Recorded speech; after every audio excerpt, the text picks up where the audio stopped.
very stoked because Christopher and I have been trying to connect and get together so we could actually talk about a lot of things that he's been up to. So without further ado, let me introduce my guest. It's Christopher Byers. He's a double-boarded criticalist and internal medicine specialist, as well as he's a certified veterinary journalist. And through all that, he works, so he's practicing medicine in the clinics, as well as writing, speaking, blogging, vlogging. A lot of great veterinary medical education knowledge that a lot of it is geared towards both the pet owner and people like myself, or specialists as well. So it's a great blend. It blends very well with this show because that's what we're all about. We're all about pets. We're all about vets. And so, Chris, thanks so much for being on the show. And let's get to it because I am dying to know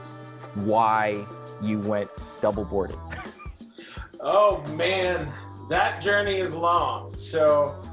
I'm 42 now, and I knew I was going to be a veterinarian since I was 5. Okay. I don't know how else to describe it, calling, feeling. I just knew I was going to be a vet, and that started at 5. But at 5, I was going to be a dinosaur veterinarian, and I was going to specialize in the Stegosaurus. And then my parents taught me about extinction, and those dreams were thwarted. Were they thwarted at 5 years of age, or were they thwarted later on? I don't think I want to answer that question. I held on to it for a while, and then ultimately I said, you know what, I also have this deep fascination with space. And so I wanted to become an astronaut, but a veterinary astronaut. I wanted to be the first veterinarian in space, and then one of our colleagues stole that dream from me too, aboard Shuttle Columbia in 1993, I believe. Had to find something else to do, and I ultimately fell in love with emergency and critical care. I was that guy in my veterinary class who everybody knew wanted to do emergency and critical care. I did not plan on doing small animal internal medicine.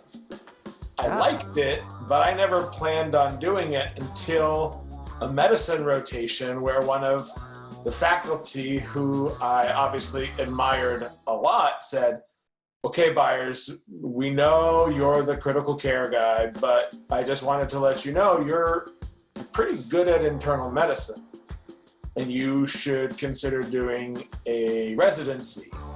And of course, this is somebody that I admired, and he's telling me, you should do a medicine residency. And literally I was, okay, I'm gonna do a medicine residency.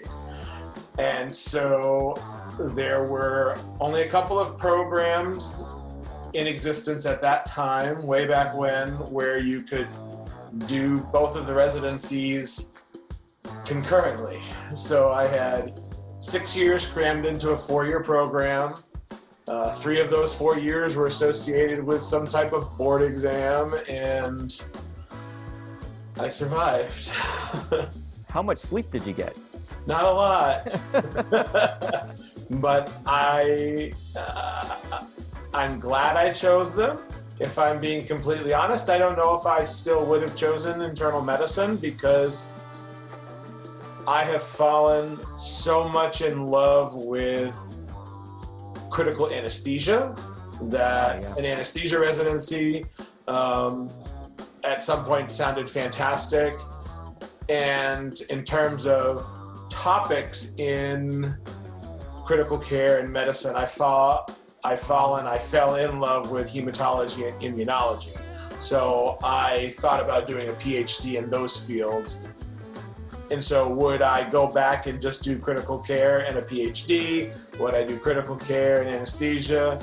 Would I do the same thing I did now? I don't know how to answer that question. I just know I'm happy where I am, and I'm a perpetual geek and nerd and just love continuing to learn.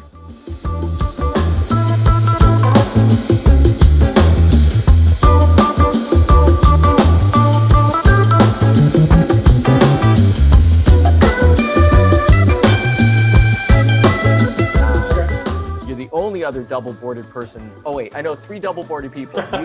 You, Justine, and the owner of Hope, who was a criticalist and now is a cardiologist too. But it blows my mind that you guys are able to get double-boarded. So I think that in itself is a good story. Or it's a sign of mental illness. I don't know.